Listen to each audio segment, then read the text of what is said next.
Bismillahirrahmanirrahim wa sallallahu ala Sayyidina Muhammadin wa ala alihi wa sahbihi wa sallam. Peace and love, everybody. I'm Brother Ali. It's the Travelers Podcast. Welcome back. If you're new here, I'm glad that you're here.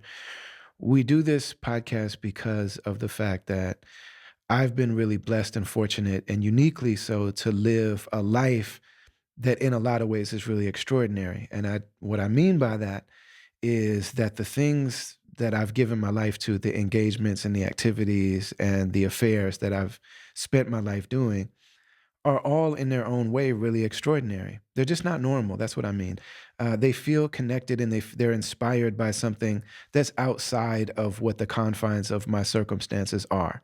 So on the spiritual path, I became a Muslim in the 90s in the inner city and became an imam. Have really done the role of a pastor and a lecturer and a educator and a community builder. And then I also did community activism and organizing. And I also have been part of, hip hop culture and art and an independent kind of slice of the industry. And this has brought me in contact with so many people who that's what we share. There's like something about them that feels connected and feels driven and inspired beyond the confines of what their context says that they're supposed to be. This is what I share with the Muslim scholars that I know and the artists that I know, the organizers that I know, is that there's something in our life that somehow has given us ability and opportunity and permission and just courage and tenacity to do something that's not what's directly in front of us. R.A. the Rugged Man is my guest this week, and he's absolutely one of those people.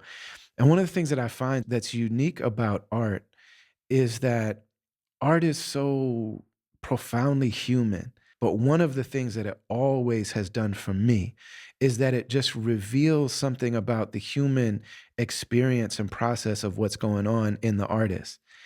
And when that happens, people can bond with each other and really grow a deep sense of love and affinity and affection between them just based on that really deeply human thing. It's one of the things that Dave Chappelle always says. It's like, man, how many white Muslim albinos are out there making dope rap music? One, you're the only one. You never get to rock a crowd of your own people. You have no people. You know what I'm saying? But that's really real. But he's like, man, but when people see you, even though nobody is seeing themselves completely when they see me, he's like, somehow the people who can see you, it's because they're looking through the lens of their humanity. And that's a very, very beautiful thing. And so, man, Ari the Rugged Man, if you were to listen to his music, especially in the 90s, he used to go by Crustified Dibs. This is a guy who grew up in Long Island. R.A.'s father was from New York City, and he was in Vietnam, and he was a war hero.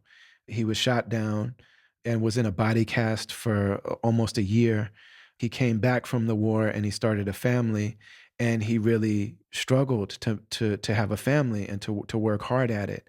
And he was like a tough military dude that also was really deeply rooted specifically in Black music and Black culture as a white man from New York in the 60s and 70s. But in Vietnam, he was exposed, as so many were, to Agent Orange. This is something that, the US government was spraying on Vietnam because the Vietnamese were using the canopy of the jungle in Vietnam to fight this huge army. I mean, they were fighting the greatest army in the world, and they were doing it like in guerrilla warfare style. And they whipped America's behind. Like America, it seemed like it should have been a quick, easy thing, and it absolutely was not. This is like really well documented American history. But anyway, so what they did is they discovered this substance that if they could just fly by in planes and helicopters and basically melt all of the vegetation in an area so that the Viet Cong weren't able to use the canopy of the jungle to hide and to do their like covert maneuvers. But this stuff, not only did it kill all the vegetation, it also killed people. And it got deeply embedded in the cells and in the DNA of not only the Vietnamese people, but also the American soldiers that were there fighting. So R.A.'s dad had his elder sister, and then he had R.A., and then he had two more children. He had a daughter by the name of Dee Dee, who was born not being able to speak or walk. And she died when she was 25. And then they also had a younger brother who died when he was a baby. Then the sister RA's elder sister had children, and her children showed up with after effects as well. And so one of those children passed away. So this is a man who came back from war, who signed up and went to war when he was young. RA's dad, Staff Sergeant John Thorburn. He went in and fought and did what he was supposed to do. And while he was there, he realized, like, man, our country is not what I've been raised to believe that it was. And so he had a change of heart. And like I said, he got shot down and came back and went to Long Island and started a family. And his son ended up being this rapper who is profoundly blessed and gifted and unique, just one of the most unique MCs that you could ever see or hear or experience. And he got love early on from all of the greats. I mean, he was, him and Biggie were friends. We're making records together. We're driving around, coming up in the game together. But so many people around him went on to be major celebrities, major stars, like the whole cohort of artists that he was in. You can see videos online of him and Method Man are best friends, and Redman and Mobb Deep, and all of these people that went on to be mega stars. That was his cohort of peers. And RA came up and was just wilding. And he was literally blackballed from the industry. They're like, this guy is amazing. All the artists love him, but you'll never work in this town again, kind of thing. And so he kept pressing on and kept doing it, the music exactly the way that he wanted to. And he's become somebody that can tour all over the world to sold out audiences, just literally doing it the way that he wants to do it. And when you hear his music, especially when he was younger, I mean, his music is wild. I mean, he is just saying some of the wildest stuff ever. And you'll hear in our conversation that so much of his interest in art is different than mine. You know what I'm saying? Like, he is looking for, I think he says when we're talking, he said, degenerate. I'm interested in the delinquency of the human being. And that is something to know about who we are. And it is something that binds all of us. Like, there's definitely value in that, even from my perspective. You know what I'm saying? My perspective is like, I'm always looking for the angelic nature in the human being and looking to point at that and celebrate that. But we're so different in a lot of ways. But there's something about the human being and the artist that really, man, I just couldn't love this guy more. I don't always agree with him. He doesn't always agree with me. There's points in the conversation where that happens, and it's like, it's very obvious. But man, just a little bit more context before we jump into this interview. But RA spends a lot of time touring in Europe, and he ended up falling in love with a woman and having children in Berlin. And so he lives a lot of his time in Berlin now. Seeing him as a dad is a really incredible thing. And he's in a situation today when we recorded this where his kids were sick. And so he said he had been up since 5 a.m. and we were messaging each other all day. And he's like, yo, I got to run these errands. I got to do this. I got to do that. And he hit me maybe an hour before the interview. He's like, man, I got to run out. My kids are trying to go to bed and there's something that they need. I have to get it, man. I might be a few minutes late, but I'm not going to break my word. And so he showed up for this interview and pulled out the laptop and like laid down on his bed and we chopped it up, man. So very grateful to be able to connect and to just be able to share this side of such a dynamic, unique, such an alive, creative, incredible, fearless person. So it's just really dope. We're brought to you as always by the Zakat Foundation and also by BetterHelp online therapy platform. Enjoy this episode of the Travelers Podcast.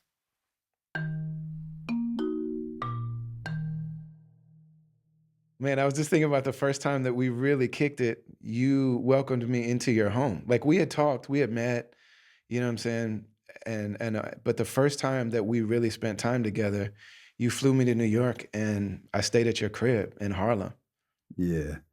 Well, a lot has changed since then because I was the single, I wasn't a father yet, so my place was a mess, and I didn't even have clean towels for you. I was gonna run to the dollar store across the street, but right now, I got a 6-year-old and a 5-year-old, and their mother has like this nice house and clean towels and clean beds and clean sheets. So if you're in Germany, Berlin, she'll take care of you and make up for you having to stay at my uptown apartment all grimy and dirty and nasty. And you soldiered it out, you trooped it out, so yeah. Man, I was just grateful, man. I was grateful to Anytime somebody like doesn't know you and they welcome you in their home, like you brought me in your house and treated me like a family member.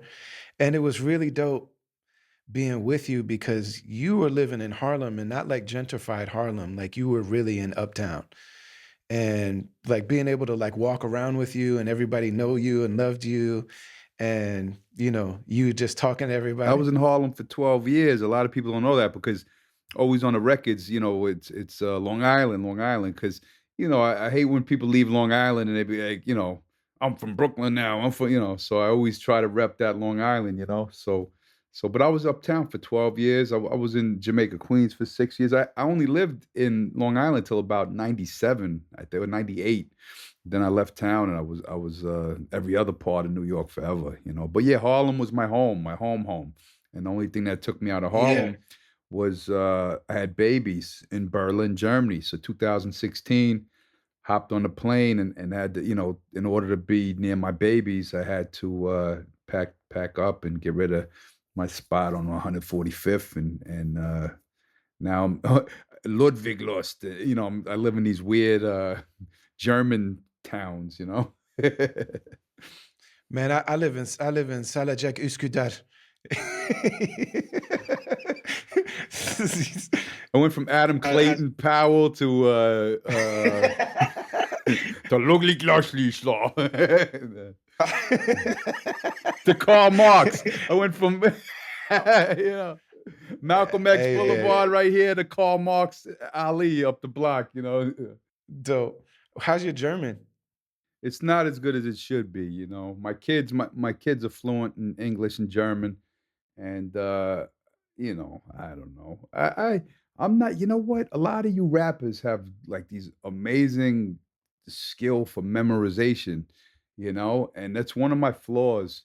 Was it takes me way longer to memorize verses, to memorize like, I remember, I bring this up because Mac Lethal was telling a story when he went on Ellen DeGeneres, and, like, on right before he got on the plane, they were like, "No, we have to do the rap about this instead, and the super speed rap." And he had to, like, write the rap on the plane and memorize all these super speed bars to do it on Ellen the same day, and I was like, I would have told her no if I had the rhyme memorized and worked out and ready to kill it. I just don't have that skill where within an hour I could change a rhyme and memorize a million bars. So I don't know. That's going into languages. The same thing with memorizing languages, like a whole entire language. I just don't have that fast memorization skill. I don't have that. So it takes me even when a new album comes out. I gotta like I'll do the concert 5, 6 times and still be messing up the words until I find. Then after I've done the songs, I know the words. But it takes me it's not like, I'm not the memorization isn't amazing. So That's crazy to hear that because I mean, notoriously like one of the most dense writers. You know what I'm saying? Like there are people that put a lot of syllables in a bar, but like especially in preparing for this, like I really went through a lot of your lyrics and like was just listening in a different way. And there are certain songs with certain cats that like are like choppers, and there's times where like we're moving over here and then I'm moving over there and then I'm running up and down and then I'm going all around. Like there's times where it's just like there's a lot of filler. And you know who I'm doing when I do that voice. I'm not gonna say their name, but I'm saying then there are people like you and Tech Nine and Twista. Like there are people who there's a lot in the bar, but also there's so much content. Like every word is there. Not there's no filler. So it's crazy to hear you say that because you write it's so dense. no, that's just memorization. Eventually I get it. It's just I'm not super speed memorization, but writing, but I'm glad you see you're a lyricist, so you could see that. The thing is, sometimes when you do a fast rap, all people hear is a fast rap, kind of like somebody that doesn't listen to reggae, all they could hear is a reggae accent. They don't know how to break down a bar. So yeah, if I got a dope flow and it's contentless, I'll sacrifice the dope flow and be like, I'm not gonna do that dope flow if I can't jam pack it with content and have a way to say it where it means something differently. Where a lot of people be like, that flow's dope, so I'm just gonna say a bunch of words. And I think maybe one or two bars in my life I've done that, and I've have had so many bars. I go, yeah, that sounded too good. Just keep that. But it's very, very, very rare that I do that. I got to make sure to throw a little content. And you know where we learned that from? G-Rap. G-Rap would have like every syllable was a painted picture and a what the so when you're 12 years old listening to that, how could you go back and be like, "Yeah, run, gun, Jun," like, and just some words that mean nothing that flow good. Like, no, you wanna keep it on a level where, like, every syllable is something, and even if it's not a painted picture, it's an odd way to say something or something, that's what we do. That's what we love, and that's where our passion is. So we're not impressed with just, "Oh, look, we did something fancy with the rhythmic, thing," So, yeah. Do you write them on paper? Like you write them in a notebook? My whole entire life I did, and I had a little tape recorder, hand, held tape recorder, and I used to just record the flow into that and write on paper. And, lately with kids and all of this stuff, I started and losing notebooks and, I started typing things into the computer, and then I could, email them to myself, so now I have a backup. It's just a lot easier than the one rhyme book. And do you remember the days I remember walking through the mall, 13, 14 years old with a book of rhymes and writing, and then you're at the food court and you're like, "Where's my fucking notebook?" Oh, and you're running around the Oh, mall, "I yeah. lost my notebook." Yeah, I remember one time I lost a notebook. We were visiting some girls in like Brooklyn, and like we're at the food court and I flipped it and the girls thought I was like a crazy person. Because I didn't even care about the at this point. I'm like, "Yeah, my notebook." And I found it though. It was like I left it at the count. They had it at the count. I was, "Oh my God, oh my God." But yeah, now you type them in your computer, you email it to yourself, you have that one, and then and now you got little you can take a little vocal note of the flow in your phone if you need be, this, that, and also now we have so much access to recording our rhymes. Where back in the day, you didn't have, it was like a process to go to the studio. Like you had to buy the 2-inch reel. Yeah. You had to really, it was like, and you had to pay the engineer and the studio time. And like when you went to the studio, it was serious. So you weren't recording a million verses. You could only record what you could afford. So It's a trip, man. I remember when Biggie and Jay-Z were talking about, like, I think so, like, Biggie didn't write his rhymes, but that was not really known until Jay-Z came along because people were like, He's not writing these rhymes." And he's like, "Well, no, that's what Big did." But Jay-Z was saying, like, I came into the game already rich, so, like, I can be in the studio, so the second I think of the rhyme, I'm in a studio. So I just record the part of the rhyme that I just thought of, which I'm like, man, I'm so grateful that he said that part. yeah, but people get mad at me. But I was with Big before when Yeah, he was writing rhymes on paper. And I've said that, yeah. and they were all always hate. No, no, no. I was. We went in the studio and he used to write his rhymes on paper. And then I think Clark or somebody that was closer to everybody, was it Clark Kent? One of them said, w- he said the opposite of what you said. Now I can't verify any of that, but he said that he saw Jay doing it and then Big did it after Jay did it. That's what I think Clark said. Ah, But no, don't mark my word on that one. All I could go by is my own experience, and I'm talking, my guess would be 92, 93, and Biggie was still writing in his notebook at that time. But at some okay. point, I know for a fact he did switch up and not write anymore, and Big stopped writing. I don't know what caused that, when it happened, but I remember really young in the career, he was writing in his notebook. Yeah, yeah. That's one of the famous, like, everybody's got accolades and everybody's got their, like, things that people have said about them, but Big said about you, "I thought I was ill." Yeah, yeah. The illest. He said that about you. Yeah, yeah, yeah, yeah. But also, Big thought I was a crazy person too, so I thought I was the illest. Thinks I'm a crazy person, you know. So, yeah, but nah, nah, nah. Big was if you talk to Buck Wild and Track Masters and all of these guys, we were all there in the studio. They're all first eyewitnesses. All you get is secondhand stories by a million people, and we were all in the studio together. We all were like, we'd drive around in the car, play each other demos. We'd be on the phone all night, all of us. Like it was before the internet. So, you'd leave a studio session, you call Biggie up, talk for hours, you call Easy LP up, talk for hours. We didn't like have all we had was phone calls, call. I remember, Easy LP. He just started making beats, and he went on to do, like, just get money for Biggie and Blood Money and all those records. And Buck had just this is before LP ever even made a beat. Buck had just started making beats, and we was in the studio with Big, and I think Buck was making beats for like 6 months. And Lord Finesse was making for like, oh, you making beats now, Buck? And then Buck went on to make beats. Like I was in the cut with all of these guys. LP gave me a cassette tape, like, yo, I'm making beats now. I'm like, come on, get out of here. And he gave me a beat, and it was a couple interesting beats. I said, yeah, pretty good. And he ended up selling a couple of those beats to the Artifacts. And the songs ended up doing pretty good. I said, okay, okay. LP's doing his thing. But yeah, but then he went on to make some classics, and a lot of those guys that get Red Hot Love and Tone, he was track masters, and I think he had did a Chub Rock album. Yeah, not I think he did. He had done a Chub Rock album, which didn't get high accolades, because the album Yeah. before that Chub Rock album was like a masterpiece. That Hitman Howie T record Well, was the all of the one. Hitman, Howie T, and Chubb records were classics. So Yeah. the album that the Trackmasters did had some good songs on it, but it just wasn't. It had that Yabba Dabba Do one I liked a lot. That Yabba was dope. Dabba Do. Yeah, look at the size of his chest, but it never does. Yeah, I don't remember the rhyme, but yeah, and then Mona Scott was the manager, and they had this ratty ass uh, room on Bleecker Street, and I think MC Shan with Snow and Informer had a little office there too.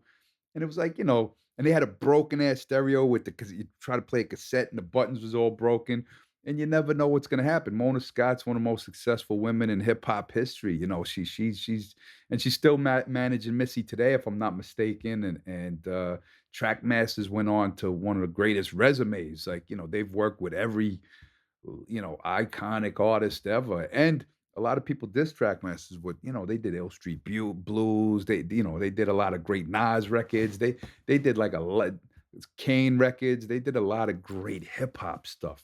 So, it was a lot of history back then, early 90s. We was all in the game coming up together. So Akinelli was the man. He was in the studio with us all the time. I used to go to his crib in Left Rack. We thought he was the one. But, the label, what happened with him was, do you remember the I Love Her song, the big controversy? This Oh, of might be course. so that's not before your Yeah. time, right? You're close enough to my age, right? But so I Love Her, it was a record where he made a joke record about he got his girl pregnant. He kicked in the belly. He didn't wanna have the baby. But he said, "Yeah, I set her up, but I still love her." It was a joke record, but the source wrote like a 2 or 3 page scolding review about misogyny and how he's, this. And so Interscope was already making tons of money on Snoop and Dre, and they chickened out. They got scared of the Akinelli song because of that piece, because this is when the Source magazine still had a lot of power. But then he went on and made the sex anthem, "Put It in Your Mouth, Your Motherfucking Mouth," and him and Jessica was managing, if I'm not mistaken, I believe she was managing Funkmaster Flex. I know she was like close, tight with Funkmaster Flex, but he put out the record with Jessica, and I think the thing sold like 400,000 copies independently. And the record was like number one on a lot of things. But so they made quite a few dollars on that independently. So it was good that Interscope shit on his masterpiece. Vagina Diner, produced by a large professor, was a masterpiece. That album that was up there with all the best New York albums. So Absolutely. It's wild, man. Like that was a time when, that was still like a time when I think hip hop was still really emerging. Like for those of us that started following it in the early 80s, you know what I'm saying? By the time we got to like the late 80s, early 90s, I guess is that time, it felt to us like hip hop has been around my whole life, but it was still really new. And there was still so much energy around like the person on the mic is supposed to say something that we're not allowed to say. Like whoever is on the microphone, they're supposed to say something wild. They're supposed to say something like that was so much of the magnetism to it. And I think it still is to a certain degree. But when you take those times away and then you listen to those records, it's like without the context of what New York was like, what hip hop was like, what media was like, the stuff that they're, so many people were making underground music as like a response to what was going on in the mainstream. It's really strange to hear that music out of context. And so many people during that time were just saying, I mean, myself included, like I said stuff on my first records that I think people might go back now and listen to and be like, I can't believe Brother Ali said that. But there, like, that was really the energy of the time. But that's the problem with art, period. People don't know Mm, history, they don't have context for anything, you know? So mm, if there was an intricate flow for a time, they don't understand how intricate it was. If somebody did something that no one ever did before at a certain time, they don't yeah, understand. And it's the same thing with film, they'll look at something like Hitchcock's Psycho and be like, what's that? That's boring, but because they don't understand, like, at that moment, the shock, and it was shocking. It's not shocking, but right, no, it was meant to like destroy your brain when that movie came out. Nothing was made like it ever. So it's the same thing where in the era you're talking about, the early 90s, you were coming off the 80s with these Tipper Gores and like oh, Prince is too sexual and this person's too sexual in the Catholic Church and Dungeons and Dragons are bad and Satan's coming for you and don't say this, don't say that, ban these movies. So that's what we grew up on when we was 9, 8, 10, seeing this. So in the 90s, it was exactly what you said. It was a rebellion, like, yo, we can say what the yeah, we want, and we're gonna say the foulest, most right, horrible, horrifying yeah, words that could possibly come out of our mouths. What? And now, yeah, now people look back and go, "Oh, they said gross things." No we did that on purpose, it yeah. was purpose to shock. And everybody was rebelling on their own level. So if you look at like, the particular tree that I come from is like the Public Enemy, X Clan. You know what I'm saying? It's like we're going to say things about the political establishment. We're going to change our religion. Like we're going to become Muslims or we're going to become 5%ers or, Black Hebrew Israelites or something like that. That was our version of it. And then you had the gangster rappers that were like, I'm gonna sell drugs in my records. I'm gonna murder people. And then you had other cats that were just, thinking of the wildest stuff on the mic. That's why when you were saying that for Biggie to have said, like, I thought I was the illest, that's when Biggie is like smacking babies at the christening, you know what I'm saying? Smacking nuns, and I'm doing this to the Virgin Mary. And you know what I mean? There's something about that like rebellious spirit that it's not disconnected. That's why yeah, it's a trip, man. Like so much of art, like that's why you have the art, but you also have art history that's really necessary to really appreciate it because it gives you that fuller context. It's really it's amazing, man. I know you were saying that your dad gave you historical context for black music. Yeah, I came up in a household of, soul music and black music. That was my father's whole, he didn't like the Beatles. He didn't like, any of that stuff. It Right. was strictly soul and black music and doo-wop and all of that. So definitely that came from my father. That's where I learned black culture and black music. And my dad was just like this cool, hip street dude. He was like a rough, tough, cool, like, anybody that met my father was like, "Yo, that's, like, the coolest guy I ever met in my life." He was just, like, the coolest dude. So, I miss him a lot. But, yeah, yeah, when rappers met my dad, they'd be like, "There, RA's fa," like, nobody even like, "That's, like, the coolest dude ever." Like, no one ever met my dad like that. Well, no, no, no. When my dad was in his wild years, I'm sure people met him like, "I don't with that guy," but, as if he was cool with you and you were cool with, he was the coolest. But if you was a enemy, he maybe wasn't so cool, but I love the conversation you're talking about because it's something that I talk about often too as well, because, like, even I talk about the films of John Waters, because, gay rights is a big thing now, and, this was, like, 69, 71, 72, 74. He was making these really transgressive, rough, foul, ugly art pieces. They were art, at John Waters and doing things that, and being just all the balls in the world and being the gayest man on the planet and being proud of it, not caring. And I tweeted something like a couple years back where I was like, yo, he literally had Divine a dog poop out its ass and divine. It's a one take shot. It's not a trick shot. Picked the shit up and actually ate it. And I said, the man John Waters made it take, anything is art. Who decides what art is? He had a transvestite, big, yeah, transvestite. He wasn't transgender, transvestite, divine, famous transvestite, eat shit out of a dog's ass, and it was art. And everybody swallowed me up on my timeline. Like, that's not art. You sick people. You sick. You sick. You're sick. You're sick. But who's to decide is that art or not? You know what I mean? But in John Waters' world, Pink Flamingos was a masterpiece to a lot of people.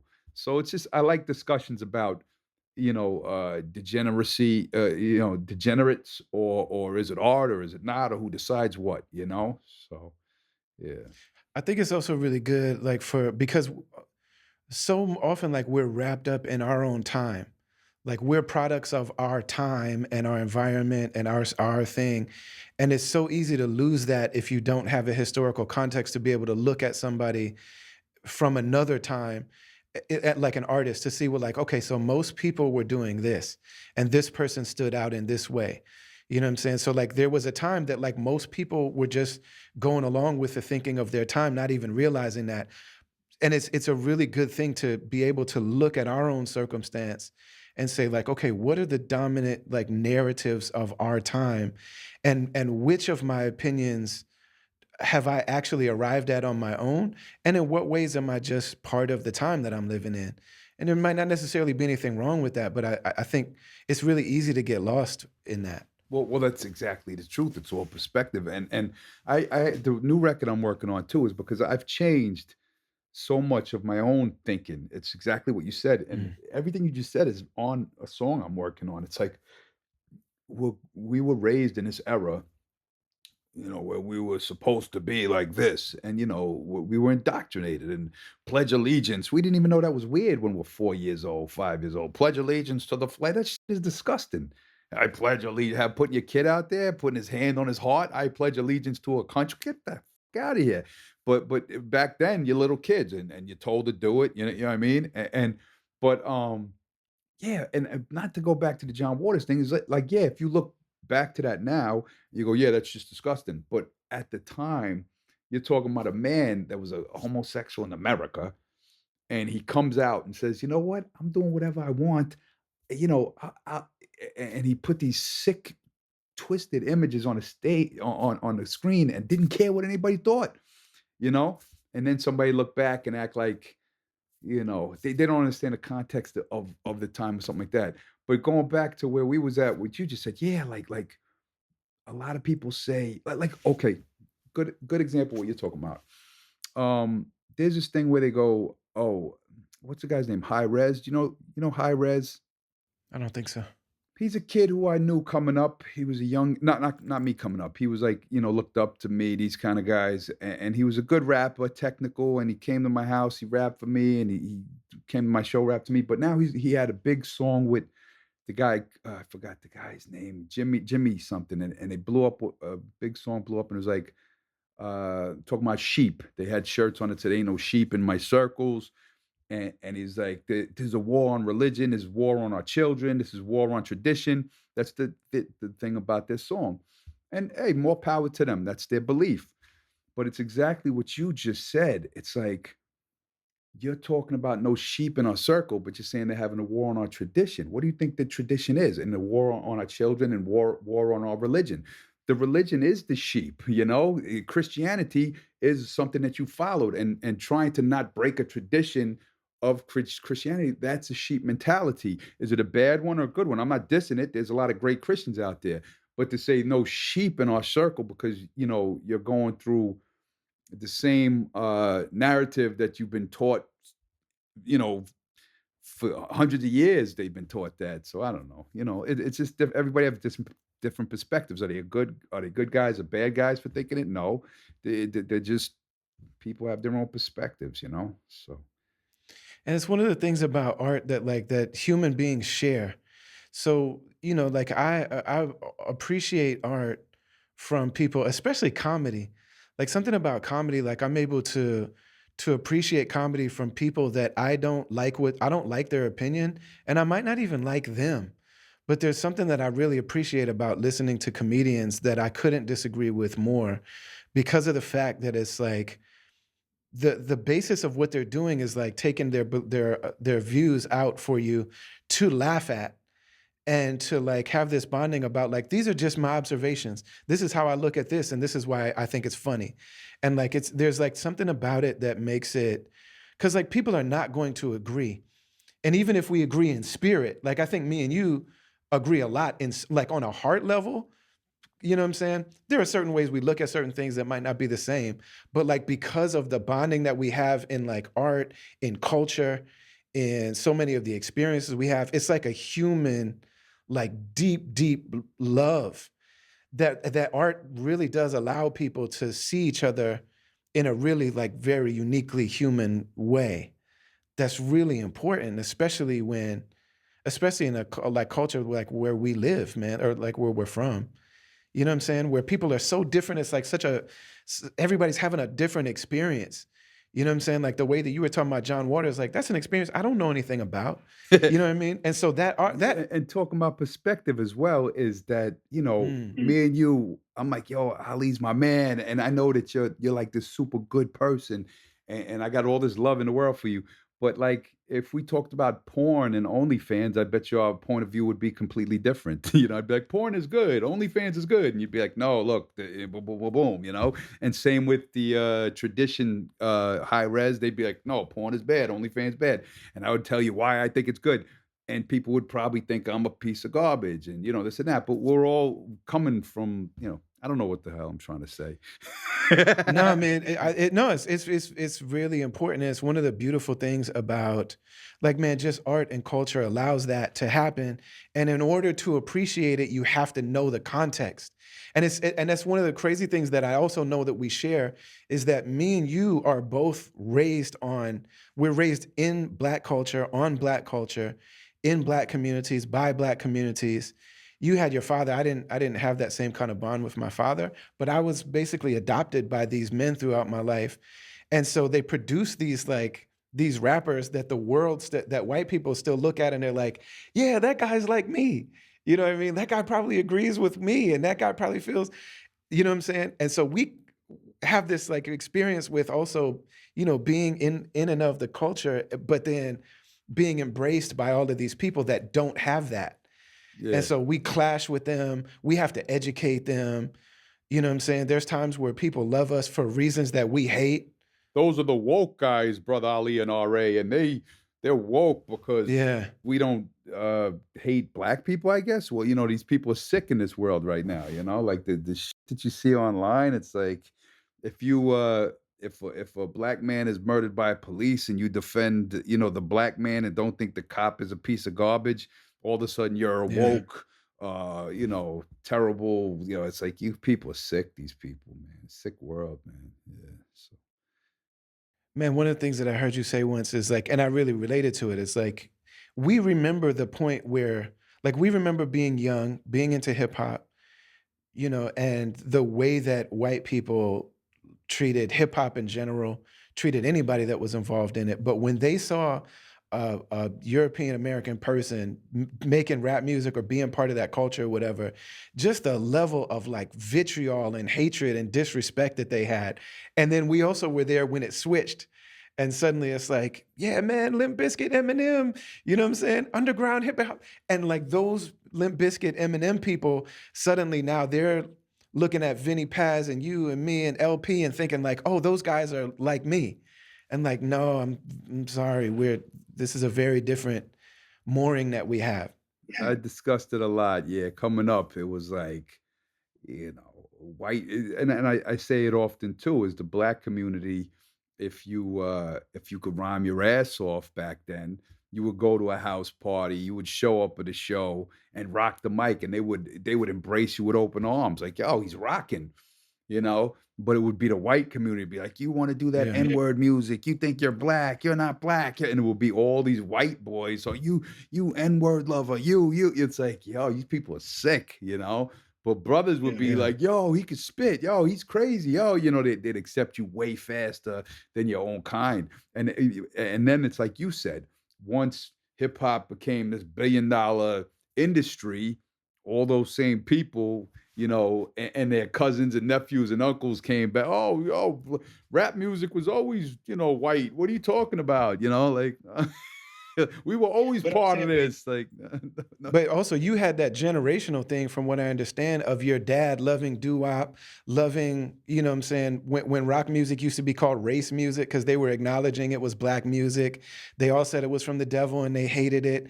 And then along comes Elvis and the Rolling Stones, and now suddenly, like, you know what I'm saying? Suddenly rock is white and now we love it.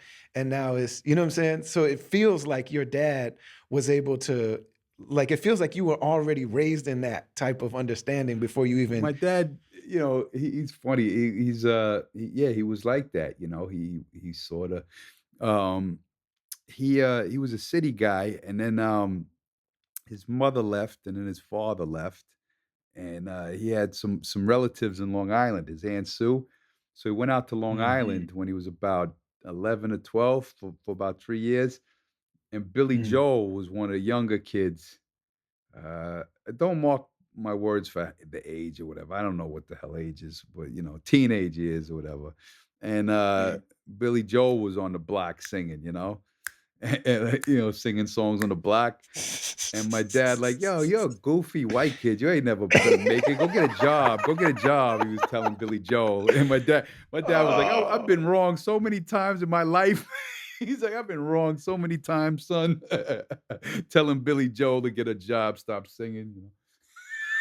Crazy.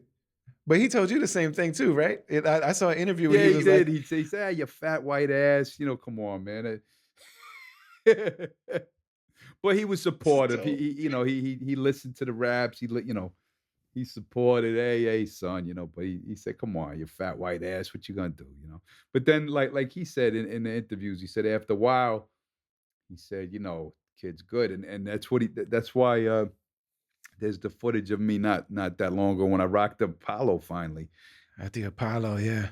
I was a teenager, and my father had said to me, say, "Hey, son, you're so good." Because he started seeing it, because the neighborhood started talking, and everybody started talking, and this is before record deals, anything. I just walked through the shopping center, people like, "Yo, that's the MC, that's the not MC rapper, that's the rapper, that's the rapper," and he'd be like, "Yo," and I used to rap everywhere, rap on stages, and I wasn't famous yet, but I was famous. I was neighborhood famous. And my father Mhm. said, "Hey, one day you're gonna rock the stage at the Apollo, kid. You're gonna rock the Apollo." So he turned it around. So then that's why all my friends, so many of my friends has rocked the Apollo, and I never did. I said, "Why the did I never rock the Apollo?" And it felt like the one thing that I didn't give my father. So when Talib Kweli was in town rocking the Apollo, I hit him up. I said, "Yo, I'd love to come down and rock the Apollo with you." And he hit me back. Donna, his assistant, Donna, right? Shout out to Donna. Mm. She hit me up, and then Talib hit me. They said, "Yo, come through, of course." So it was like, He loves you. and Phantom of the Beats was there. You know him from UMC's. Haas G. I don't know, I don't, like, know him, but yeah, of course Yeah, I that's know my man who for Phantom of the years Beast too. is. And he was like, Okay. "Yo, we've been playing the Apollo since we're teeny." "What do you mean you never played the Apollo already? What's the big deal?" I said, "Nah, I don't know why. I just never did." But it was a mental thing where, like, it just felt like for my daddy. So when I Yeah. walked on a stage at the Apollo, I was just like, "Damn, like I did it." Because in my dad's mind, that was it. I should have did it Yeah, 25 'cause years earlier, but yeah. it also shows his real understanding of culture, that he wasn't like, "Man, you're gonna be on American Bandstand. You're gonna get it. You're gonna go number one." It's like, no, if you come into a black cultural art form and then you get to the mecca of that art form and you're on that stage, that's how you'll know. Like, basically saying, like, when black people decide that you deserve to be on that stage, that's when you'll have made it. That's a dope thing, man. It's very rare for him to have understood that. Yeah, but then, it's funny, when rap turned into a white audience, he didn't understand that either. He thought like, it's black music still. He didn't know that white people listen to rap. So when I had the Mm. song out with Biggie, I tell this story often, but I figure you'll think it's funny because of that. Uh, we had pagan motorcycle gangs in our house and stuff, right? So the feds came and they raided the house, machine guns, dogs, all of this. They handcuffed my father, all of this. But then they unhandcuffed him. They said, "Okay, we're gonna raid your house. We're gonna, so they were there all day. And one of the feds was a black guy. So my dad said, "Hey, come here. You listen to rap, right?" He said, "My son got songs with Biggie." So he's bringing the one black guy, like, "Dad, not every, white people listen to rap too now." Yeah, so he's in the corner with the black Fed playing on my tapes, like, "Yo, my son's all rated rugged, man. Yo, yo." Man, that is not gonna help. Like, once they hear what you were spitting, especially at that time, man, that is not gonna help. That's wild, man. But they had the phones tapped. They said, "Look, we know everything. We know where you keep your weed that you're not supposed to have. We know this, we know that." So he said, "How the fuck they know all that?" But the feds got their ways. So yeah.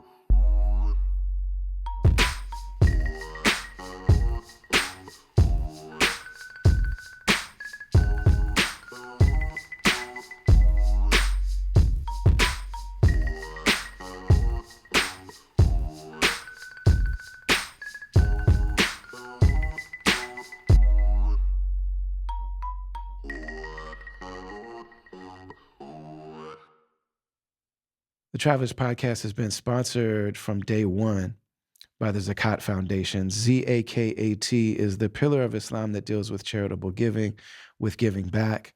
And the Zakat Foundation operates all over the world. It's a Muslim-led organization, but they don't only help Muslims, and they don't use the work and the charity to try to convert people or to proselytize. Like, it's just enough of an honor and an opportunity to be able to share, both because it means that we have something to share, but then also it just really highlights the interconnected family relationship of the human family. And so Zakat Foundation operates all over the world. They do really, really dope work. They're very creative. They partner with people on the ground. They don't try to come in as this big, mega organization with all this money and throw their money around. They really work with the people that are there on the ground. I have tremendous trust for this organization and for the people that work there. And it's not just because they sponsor this show. Like, I've felt this way about these people for a long time. And I've known so many folks that have done amazing work with them. Shout out to my man Preacher Moss, the comedian. If you go to Zakat US, which is how you follow them and check them out on Instagram, ZAKAT US, you can see really brilliant comedian, one of my dear friends. Hopefully we'll have him on soon. Preacher Moss, who is going around and just talking to individuals about what Zakat really means to them. And he's having these dope conversations, and it's really a beautiful thing. But you can also see the work that Zakat Foundation does. So, Muslim-led organization, they don't only help Muslims, they're not trying to convert people. You can really trust them. And so even if you're not Muslim, just know that these are people that are really doing very, very creative work to increase the dignity and the livability of life for people all over the world. You can also check out their website, zakatfoundation.org. And just know that you're giving to something that's really dope. It's a really great way to kind of stave off depression and anxiety, and to really have a turnaround. You know what I'm saying? If you're in a dark spot, if you're feeling constricted, a really good thing to do is to reach out and help other people. And know that, like, for example, with their orphan program, you give $50 a month that really gives all of the needs that somebody is requiring. And all of that $50 goes to the orphan. You know what I'm saying? You give $5 and it gives a hot meal to somebody in the world. And all these really dope programs. So check them out, Zakat US on social media, or zakatfoundation.org. Much love to Zakat Foundation for supporting these conversations. This episode of the Travelers Podcast is sponsored by BetterHelp online therapy platform. And when you use our link to sign up with them, which is BetterHelp, BETTER, help, HELP.com/travelers, you get a 10% discount and we get a commission to support the work that we're doing here and to support you embarking on the journey of therapy and mental health and self-care and wellness and healing and wholeness. This is such an important thing. It's such a reality that we are under a tremendous amounts of stress. We're living in what I believe are really unnatural circumstances and situations.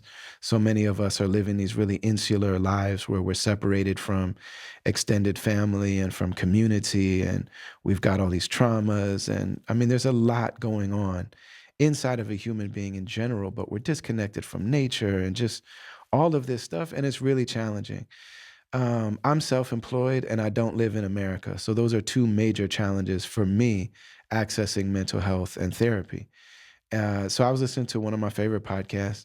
I won't mention which one, but I was listening to this really dope podcast that went on for a couple years during the pandemic, and it really gave me a lot of joy. And they talked every week about BetterHelp online therapy. And I finally hit this point where I was like, I need to talk to somebody. And so I used the link that I heard on this podcast and I went and signed up. You go and you do a questionnaire with them first. They just talk to you about what's going on in life, what's going on in your heart, what's going on in your mind, what's going on in your body. Like, what would you like to, what's bringing you to therapy? And then you talk to them about what kind of therapist you want. And then you go in the calendar and you schedule your own appointment. After that, you decide, do you want to talk on the phone? Do you want to see each other? It's completely confidential. It's all done on their platform, which is a secure platform. You can do it from anywhere in the world, from the comfort of your own home, car, office, you know what I'm saying, stairwell of your job. Like, you can do this joint anywhere where you can find some privacy and a good, connection. You just go and do therapy and you schedule it for when you want to. And if you are really feeling your therapist, then you rock with it. If you're not, then you just switch therapists. No extra cost, no questions asked, no hard feelings, no funniness. I recommend this because it's something that I've used and it's really benefited me. So go to BetterHelp, BetterHelp.com. Use that link. Like I said, you'll get a discount. We'll also get something here to help and support the work that we're doing. It's really a win-win for everybody. We're happy to be rocking with BetterHelp.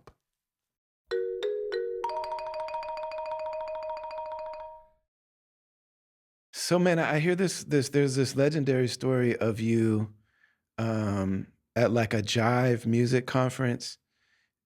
And like I don't know how much, you know what I'm saying, if you still want to talk about this, but there's a story that I've heard, people talk about of you at the Jive conference back at the time that you were signed to the label that I mean, I've heard people say like, man, that dude started a riot in there. Oh, it Like, was a riot. It was a big riot. Yeah, 700 people, man, riot. It was my wild days, you know. But I thought it was legendary, and but the label didn't think so, you know. But that was cause you're like 18 years old, 19 or something. Like, you were young. yeah, I was young and wild and crazy, and the label was fucking with me, and it was the days. I think it was before Giuliani, so there was like because there was still hookers all over the streets, so we got a bunch of hookers off the streets. Hey, say, come with us, you know. So and came out with a bunch of hookers and started fights with the people in the crowd that because there was some kids in the crowd giving us the finger or whatever, and I think my man threw a speaker at his head, and then another one of my boys put his ass out and hit somebody in the face with his ass or something, and then everybody was going crazy, and then like yeah, it was a fun night, man. But what was it? Keith Murray and the Fushnikins. It was a jive showcase, and Mm. I thought it was exciting and great, you know. And then but then there was like a side door at the end. They all had pistols, like a jeep full of dudes with pistols. And my boys, we didn't have weapons. They broke up the couch, like the upstairs. There was a couch, so we had like wood blocks in our hands, and I'm like. Crazy. Let's go out Jailhouse there. Let's go weaponry. out there. Let's get them. And I was like, yo, they got pistols though. They might have the upper hand, you know. So, but it was different times. We had a lot of fun though. It was a brawl. It was a fun brawl. And afterwards, I was like, yo, this was a legendary night. And my A&R was like, yeah, it was. And then the next day, but he didn't mean it, you know. I guess he talked to corporate or whatever, and he said, "Yo, man, yo, you destroyed the whole showcase." And a Tribe Called Quest was hosting it. Fife was hosting it, and Funk Master Flex was DJing, and MTV was in the house filming. I always wondered if there was if some footage of it, but it was a different era where, if it happened now, I'd have a million shots from a million different angles. But back then Mhm. it wasn't easy to get footage like that. So And that's like a time when if you were blackballed in the music industry, like that was real. People talk about being canceled, but like being canceled now is like there's a group of people on Twitter that say bad things about you. You know what I'm saying? You can still go directly to your fans. You can still, you know what I'm saying? You can move around something like that. I agree with you mostly because a lot of people will, champion behind a canceled person, like I still love them. But Mm, in some cases, people get canceled. I know a screenwriter that was selling scripts for like million, two, 1 million, $2 million. He was doing great, mm, and everything he was writing was getting financed. And then Vanity Fair put out a piece on him with like 8 or 9 of his ex girlfriends, and I mean they destroyed this man's existence, and yeah, you know it's and there's no way to defend him because then, oh, you don't believe that this or that, and there's no charges, there's nothing. right. So it was like, and he just can't work, which is so I've seen that happen as well. Uh, Yeah, but I know what you mean. A lot of people, oh, like Louis C.K., he's canceled, but then he was playing in Berlin here, and the Mercedes Benz, stadium sold out. Big packed yeah, Mercedes Benz stadium. He's still making millions of dollars. So how canceled is he? No, he won't get. And I think he just won a Grammy or something, or some kind of yeah, he was nominated. something. You know what I mean? So as canceled as they are, they're not real. Some of them are. Yeah, they lost endorsements, they lost some deals, but they're still able to make like a big amount of money. But as far as but there are some people who really caught the cancel button that it's like, because screenwriting's different. It's like studios don't want to get involved and fund something, throw $80 million behind a project that might be canceled. Yeah, Since it's a different ball yeah. game. So It's crazy when we talk about being canceled. Like I was around a group of people that, were canceled in a certain circle. And that's like I wasn't ever put in it or taken out of it. And so I wasn't sure like where do I stand with all this? But it just made me think about like if we think about Paul Robeson was canceled by the US government. Like they made it so that that man couldn't perform. They took his passport so he couldn't travel. You think about like Muhammad Ali was in the height of his career, Jack Johnson. I mean, like, you know, there are predecessors to the Rex cancel. Ingram, that was a different Mm, era. That's like any, not any, but like a successful black man. Uh, mhm. it was, especially a guy like Jack Johnson that taunted, he beat up a white guy, screw a white woman, taunt the white guy, taunt the white people. And so they ended that. They said, "Nah, you ain't you're a criminal." They made up laws, just Mhm. to make sure that these guys couldn't travel, or couldn't do nothing. They turned them into criminals when they weren't criminals. And yeah, uh, who'd you say? You say, oh, Paul Robeson, legendary, iconic hero. One of the great, Yeah. he's a great singer, great actor, great revolutionary. He was one of the greatest men that ever lived, actually. So yeah. Well, when I was at your crib, I can't remember if you showed it to me or if I just found it, but I know it was like really just kinda nonchalant, like I saw Dick Gregory's card. Like you had Dick Gregory's card just chilling, like at your Yo, crib. it's crazy. I was on the train and Dick Mm. Gregory was on the subway. And I said, Dick Gregory, man, what's up? I said, what you doing in town? I don't think he even lived in New York at the time anymore. I think he was there, doing press. And I said, you got an email or something? He said, man, take my card, man. I use a phone. You're going to call me if you want to talk to me. So, so yeah, so that's why I had Dick Gregory's card. Yeah, that was great. He's a great man too. Yeah. So. Did you ever meet Mooney? You ever meet Paul Mooney? Yeah, I showed him a whole bunch of really racist, weird movies, like or not just racist movies. Some of them weren't racist, but they were just hardcore scenes. Like Roger Corman's The Intruder was based on, a Klan, Ku Klux Klan member, and the Klan member was played by William Shatner from Star Trek. So I showed that to Paul. I played that for Paul Mooney, and he was like, "Man, I knew Captain Oh. Kirk was racist," and I knew it all along. I knew it all along. I'm serious, these white people are crazy. yeah, and they shot it on location with a lot of the racist faces, and it was a great, great movie by Roger Corman, and it's kind of like Roger Corman made hundreds of movies, and almost every one he made money, and he made this really great movie called The Intruder, and it was about racism in America, and Shatner played this horrible white supremacist, and it was one out of 6 movies out of hundreds that he made that didn't make money. So he never went back to trying to make a real I mean, he made tons of real movies, but I mean a dramatic piece, but it's one of his best films, The Intruder.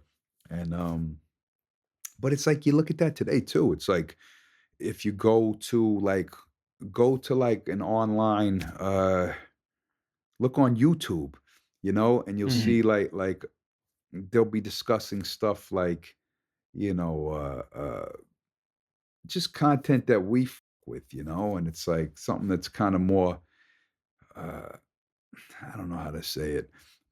Yeah, go on to the next subject. I lost the train of thought. I'm getting old, and it's 8 o'clock here. I've been up since 5 in the morning with my kids, and my son's sick, so I've been losing train of thought. Yeah. Yeah, man. How old were you when you first met Biz Markie? I mean, I feel like I've heard that you knew him from the time you were really young. Yeah, I was a little kid. I was about my guess would be 14. And there's a great interview. The last time I ever talked to him, my album was dropping, so I was doing like all these lives. It was during Corona, so I was doing all these live streams on my Instagram. Thank God. I mean, so I said, "Yo, Biz, let's do a IG live." So I did one with you as well, and I got Biz on there, and we got to talk. It was the last time we ever talked, and we talked about the old days and me being a little kid going to his house. I was about 14, 15. He was the first superstar.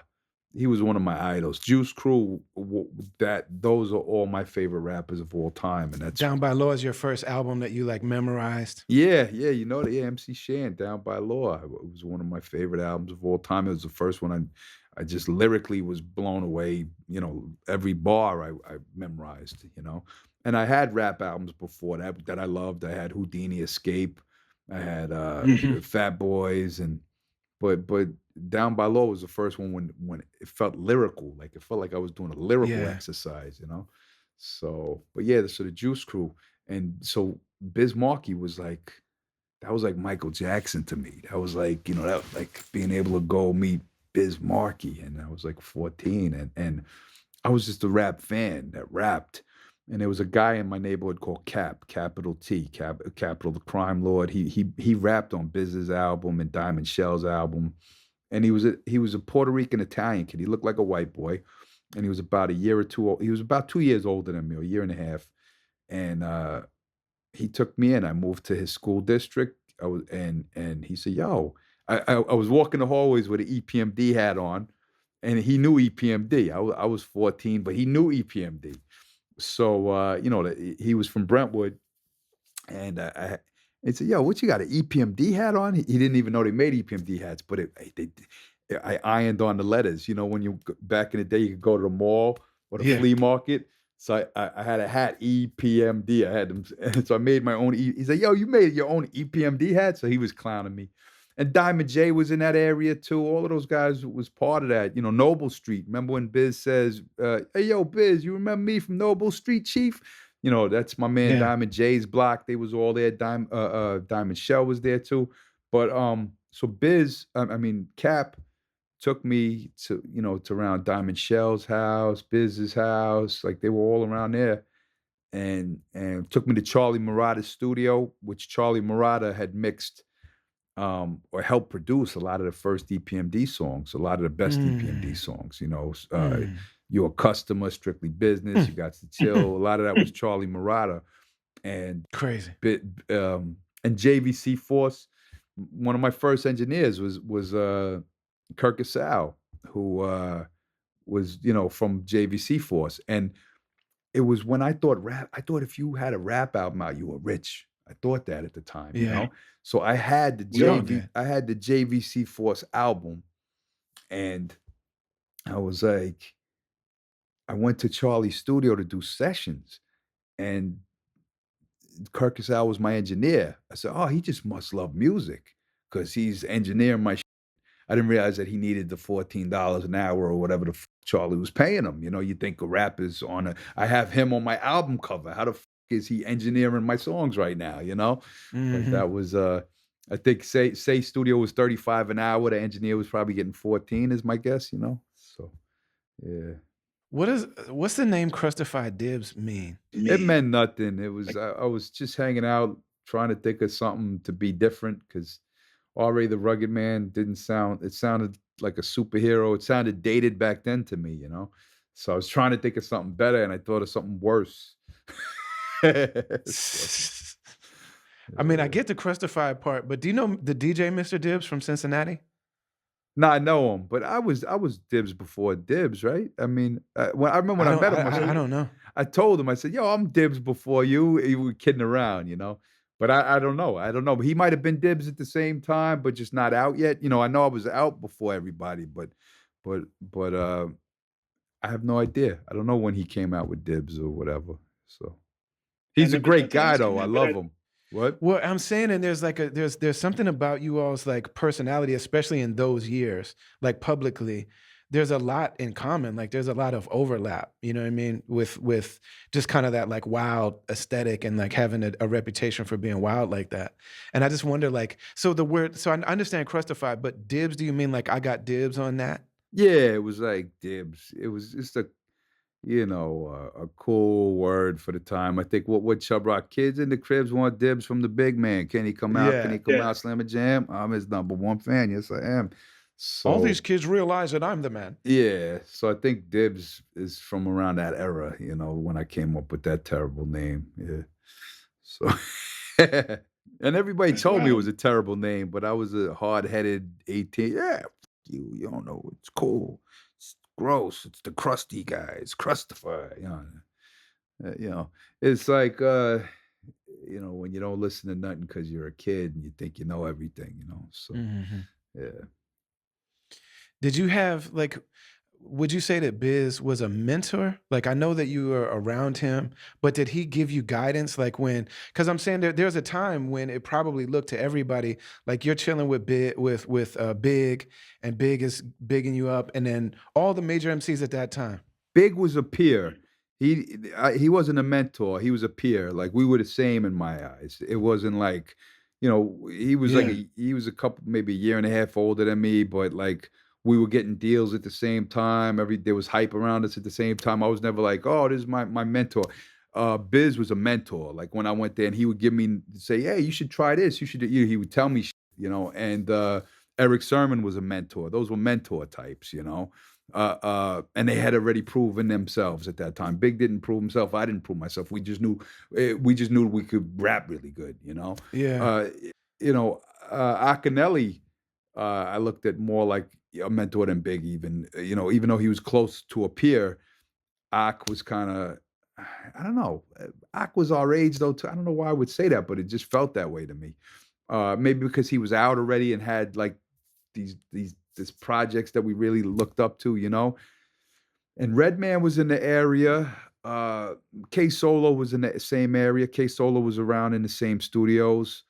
Um, and K Solo was a crazy storyteller. And then Redman started getting hype, and he was rolling with Biz too. Biz was putting everybody on. Hey, look at Granddaddy IU, rest in peace. He just passed away. Rest in peace. Yeah. He was a Hempstead, Long Island guy. But, Biz was just a and Diamond Shell as well. Diamond Shell had records out, but Biz would just be the one advice I say Biz gave me was where, Public Enemy was doing all these. Public Enemy made those beats, a million samples, beats, drums, noise, extreme excitement in the tracks. So, one of the first demos that I brought to Biz he said, "Yo, you know you rhyme so dope, but you need quieter beats. You doing too much with your Mm. beats." Ah, Because he's like, you rhyme so good, they should hear the way you rhyming." you need space. Like, your beats need more space. Yeah, well, that wasn't a term back then, really, now I hear people say the space thing, but, like, he just said, "You need quieter beats," but he meant Mm, space, exactly what you're saying. mm. But, he said, "You gotta let them hear you rhyme." He said, "When the beats are, got all the noises going on, that's if you can't rap, I understand it, but you rap too good for that." And I said, "Oh, alright, alright." And again, I don't even think I listened to him, it was the stubborn years.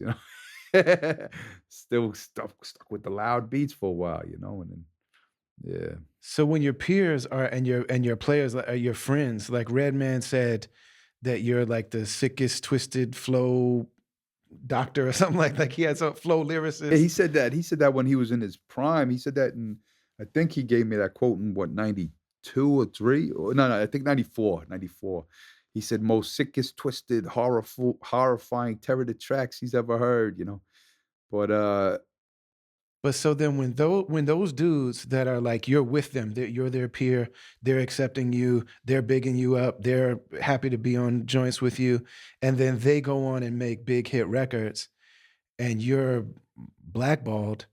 Like, where do you get like who's the person that's giving you? Is it Akinelli or like who's giving you the game that like, hey man, you could still have an amazing career, like in this lane that you're creating something that people don't understand yet.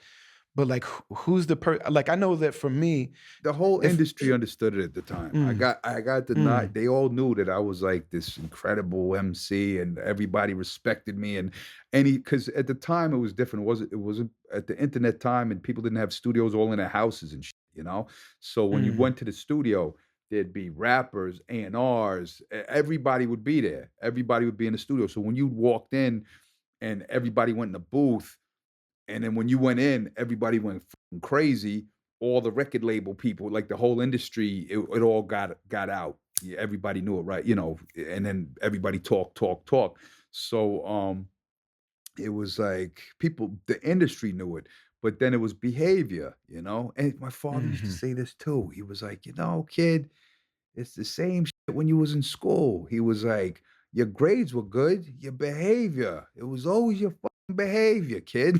And that was it with the game too. It was like my music, they all knew that I was good at what I did. It was the behavior. So, you know, But I'm saying, who, like, where did you get the, like, how did you know that if you would keep going, that it could still work out for you? Like, how did you not feel? I didn't. It was a different time, so I actually didn't think it was gonna because, Mm, when they blackballed you at the time, there was no internet, there was no, right, there was no way to really do it on your own back then. You needed financing and you needed to do it with somebody, or you needed big money. So I really didn't know what to do. I didn't know what the hell was gonna happen. I was scared, I was insecure, and I thought, and plus it was a different time where rappers weren't 50 years old or 50, there wasn't no 50-year-old Jay-Z's or 45-year-old right. Nas's. That wasn't existing. And in fact, Master Ace did the Sitting on Chrome album, and I was listening to it, and he was like, "I'm 23." I was like, "Holy shit, 23." If you were 20, Chuck was what, 25? Those were old ages back then. Now if you're that age, you're young. But Rakim wrote Paid in Full in high school. LL was 16. Like all the biggest rappers were teenagers. And if you were like a little older, you were 20.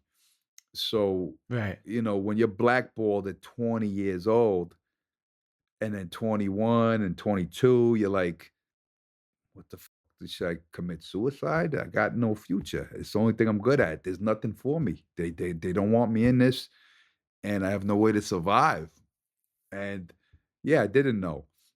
And then something came up where the independent vinyl game started. And there was a couple people said, "Hey, people with you on the underground." I'm like, "Yeah, but I'm a mainstream," because I had all the bidding wars and like all my friends were huge. Mob Deep blew up. All these, whoever the fuck it was, name all of them. They all were huge. and I was the only Yeah. one that wasn't. And yeah, everybody from my coast, everybody I knew personally, all had huge situations, and I just didn't think I was like, "Oh, I'm done." I could rap my ass off, but what I can't do anything with it. So, uh, but then the vinyl game happened, and people said, "Oh, you're fucked up in the game, but people in Japan will buy some copies. This will buy some copies." So there was a thing where and plus the rappers still fucked with me. The game didn't fuck with me, but the Right, rappers did. right, right, right, right, right. Havoc would let me go in his studio before he got there, and he'd let me record for like I don't even know if he remembers this, but I tell this story often where like they used to do Mob Deep when they were they had after Shook ones, they generated so much money for Loud, and I think Hell on Earth had $1 million budget the album. Don't mark my words on it 100%, but it was like a big budget, and they used to do lockouts at the studio, from 12 to 12, and Okay. Havoc would show up 3, 4 in the afternoon. P would come after Havoc made the beat, and by midnight they'd have a song, or so. But the engineer Mario would be sitting there at noon, and nobody's there. So I said, "Yo, can I come through before you guys get there?" And he's sure.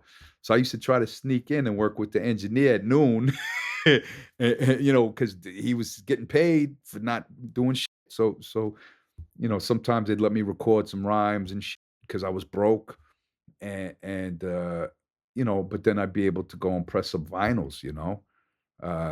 I'd take the reels, I'd go mix it at Dave Rock and Reel, rest in peace, or wherever I'd be able to mix it, and they'd press up, bunch of vinyls all over the planet. Vinyl was huge back then, and I started getting a little buzz again, and then Raucous happened, where it was like, no, this guy at Priority Records was chasing me around, and he said, "Yo, like, what's the worst that's gonna happen?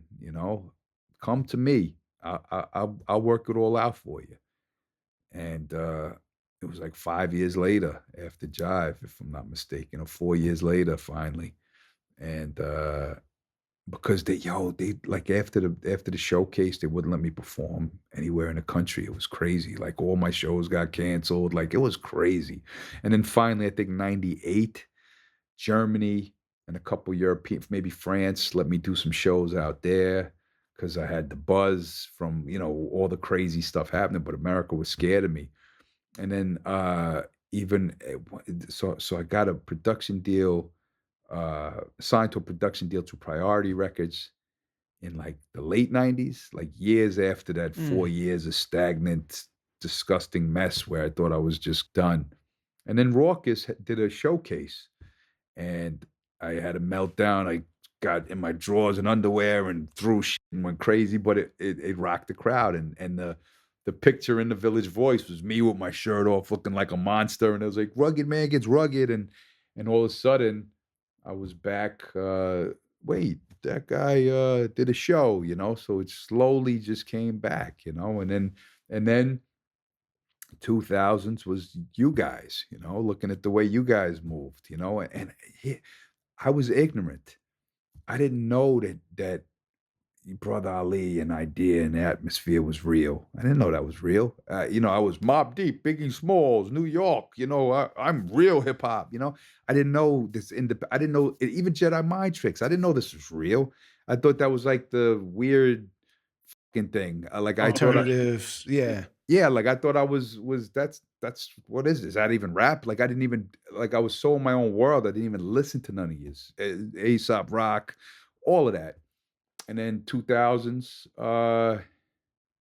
I started, whatever. People say, "Oh, you know what? You know the kid Jed? You know who Jed is? Jed Rosenberg." He Mm. directed F some of my videos, he worked on my movie with me, but he was like, "Yo, you don't know I think you would like Brother Ali. He's like a lyrical ass dude." I was like, "I don't know what that shit is." Like I didn't know what the fuck none of these was. So Dope. Yeah. I just thought, why wouldn't I know what it is if it's real hip hop? You know what I mean? I was ignorant. And then but we're talking over 20 years ago, and plus I was also damaged and hurt from things not going my way. So why am I gonna look at your movement, this guy's movement? I'm a hurt, beat up guy with no resources for everybody. You know what I mean? So I was closed to a lot of stuff. And then I started, I'd get a show offer here and there. Oh, come open for this guy or open for that guy. In my head, I'm like, I'm way better than that guy. What the fuck I'm opening for? I'm not gonna. And then you start going, yo, ego, and you start doing shows with people who you think you're better than, or you think you have more history than, or more respected than you think, but you're actually not, because then you go to the shows and they have 600 screaming fans, and they don't know who the fuck you even are. So who the fuck do you think you are, RA? You're somebody to somebody, but you're not nobody to them. So once you could swallow ego and all of the dumb you start learning and being around people, and then you start listening to their music and understanding other types of hip hop, and then you realize, wait, that's not other type, that's just hip hop, period. And then you see Mm. people rocking shows, and you start falling back in love with it, like, yo, like, those motherfuckers are rocking, that's real. So, you just gotta open up the blinds when you're sitting in the dark. And so the 2000s, I learned all of that, and that's where that's where all my biggest success came from after I was able to walk in them doors and roll with that world, rather than trying to be part of this New York Loud Records, Jive Records, Priority Records, Capitol Records, record labels. And I even in '93, I record or what was it, '94, I recorded the song with Buck Wow, Every Record Label Sucks.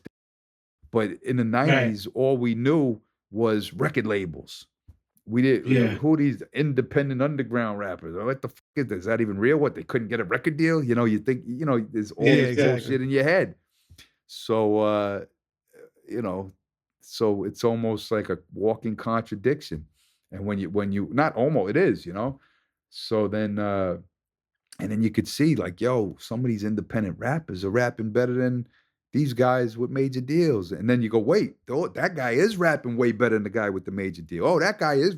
So then you discover the underground and the independent scene, and you see what great music's being made from that, and you don't think you're above it. You understand, like, hey, this is actually where you should be at, and I learned the hard way. I learned everything the hard way. It's like what my father said with the Billy Joel thing. Like, I've been wrong so many times in my life, uh, so many times.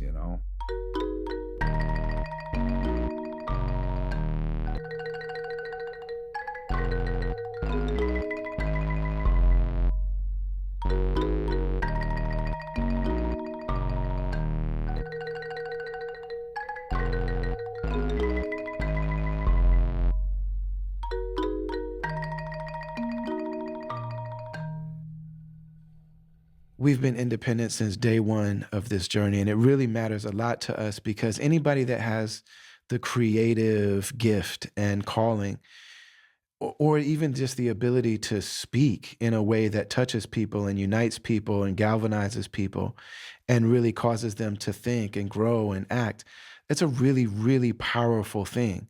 It comes from the soul of the person who's offering it. It's a shared thing between the team of people that work on it together. And then it really also is very powerful for the hearts and souls that it resonates with and lands in. And a lot of times community forms around that. And so the second you realize that that's happening, it's like, okay, this is a gift that I really should be dedicating my life to. And if I'm going to do that, then I need to live off of it, and my family needs to live off of it. So then you start thinking about, well, how do I do that? The problem is, or to me, it's a problem that corporations know how powerful that is as well.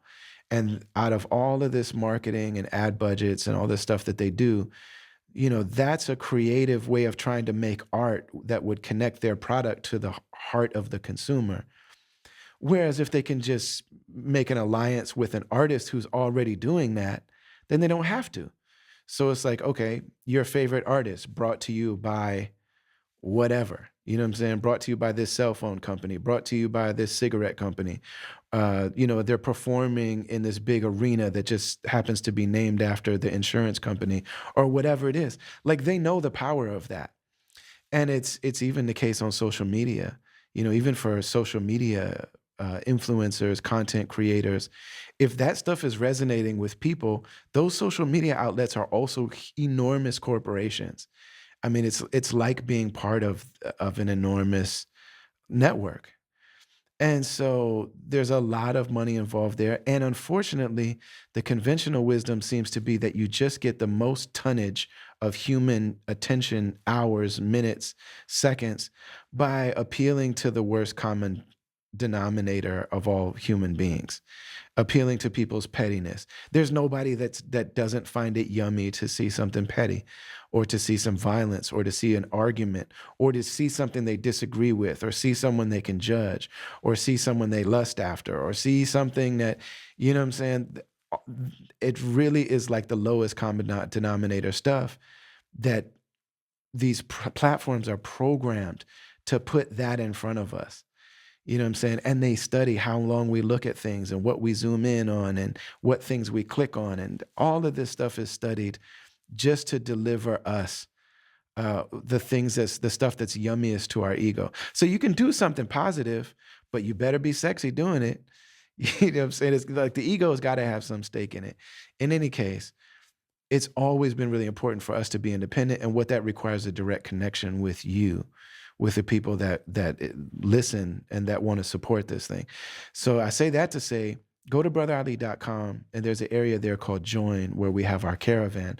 Our caravan are, and I don't say this just because it sounds good, it's a real community of supporters, of listeners, um, of subscribers, and we've got different levels and different ways to engage. So there's a $5 level where you really know that you're supporting the work that we do here, and you get the episodes a day early without ad breaks. So like if you're hearing this on Monday, you would have gotten it on Sunday without having to hear this ad. And then we've got a mid-level where those people are doing the Ask Me Anything episodes. Like they're getting special episodes of the podcast just of me chopping it up with them. Like basically they get to be the interviewers and I'm the guest. And we have serious conversations in there. Like there are people that are like, why aren't you doing this? Or like, why did you say that? Or what does this mean? Or what am I supposed to do with this spiritual crisis I'm having? Or like, it's very real. It's not just like, how'd you get into hip hop? Who are your favorite rappers? Nothing against those questions, but it's like, man, you can hear those anywhere.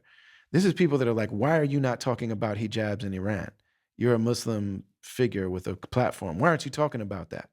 And like, yeah, I owe an explanation for that. And that's where we do that stuff. Um, there's also uh, digital gift boxes where we give content and give things that we produce that it's like, this isn't for sale for the general public. I just want to give this directly to the people that support us and really listen and understand the context of what we're doing. Then we've got the top tier, which is called the Trailblazers. And that's a legit community. I mean, we have a 24/7 private Slack channel where we go in there and people leave half-hour long, 45-minute long messages about what's going on in their lives. And these are people that wouldn't know each other and really are supporting each other and caring for each other and witnessing each other's major moments and transformations in life. It's a big deal. And then also that top tier, when we put out like these, really exclusive vinyl things. I just did a maxi single 3-song body of work produced by Ant and Evidence and myself, and we did a really limited run. Those people get it as a gift. And we're doing right now actually our month-long, really intensive songwriting workshop called Blood on Beats. Those folks get the opportunity to register for free. Like if you want to take the class, you can take the class. It's a really beautiful thing, and it's a very genuine connection. So head to brotherali.com. It doesn't cost anything to sign the mailing list. That's step one. But then check out the website. Look at we've got write-ups about everything in my catalog. There's videos to watch. There's all sorts of things to do. There are forms if you want to request a beat or a verse or a lecture or an appearance or a show.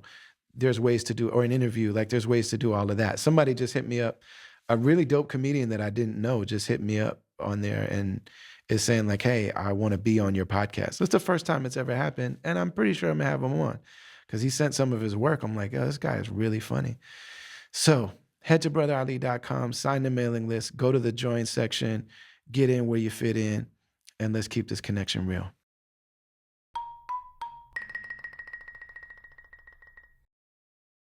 When did you start to like there was a point where your music started to change, and I wonder if it's related to the independent thing, like being independent and like dealing directly with your fans without a label anymore. But there's like a point where you really started still being wild, still being the, crustified dibs thing, but you started like really pouring your heart out and showing like your like who you are as a human underneath all of that.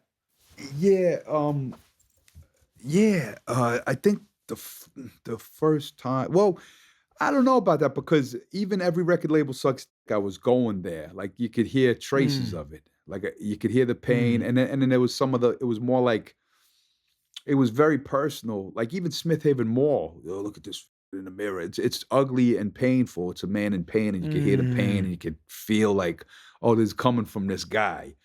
But I know what you mean, like I think it was the way where my life and my mind went, where it turned from it doesn't have to be negative. It doesn't have to be I hate you, I hate everybody, fuck you, fuck the world. Right. I mean, there's a like on Legends Never Die, like we hear you spit that rhyme for the first time about your beloved father, and like your voice cracks, and it's like you're trying to get it all out before you start crying. And then I heard that the engineer made you keep that particular take, and like I don't know if we would have heard that in '92. Yeah, yeah. Oh no, no, definitely not, definitely not. No, you're 100. Well, here's the thing too. In life, I wouldn't cry, and honestly, I hadn't cried. There was a time I was going to funerals. I think there was like a 10 or 12 years straight where I never cried at all. And, man, I'm a man, I don't cry, And then, I cried, I cried, and then after that, I cry all the time now like a bitch. I'm always crying, But, so I think, if you're too stubborn to even cry in real life, how the hell you gonna put it on a record? So you gotta change, your worldview before you could, and also, yes, feeling secure as a man to put it all out there, because you gotta understand it was we were from that macho era, we were ignorant and macho, and we were a man's man, rugged man, so yeah, it took time to be able to say, nah, you could put it all out there. So the Mm. one thing I tell you No, please. where things switched, the quality where, you could hear a musical quality differences where, I finally, started getting more money from working, where I was able to take my money from shows, nonstop shows, and put it back into the albums, where the mixes would sound good, or if things were lacking, I'd be able to get live musicians on it, or if things were lacking, I'd be able to replace, this, that, and then get the proper mastering. And I'd be able to sit if the hook wasn't right, I'd be able to sit in the studio until the hook was right. And like, I didn't have that back in the day. It was like you had 3 hours to make the beat, rap to the beat, mix the beat, and the song was done. So, and you didn't have Mm, money to go back and rework on it.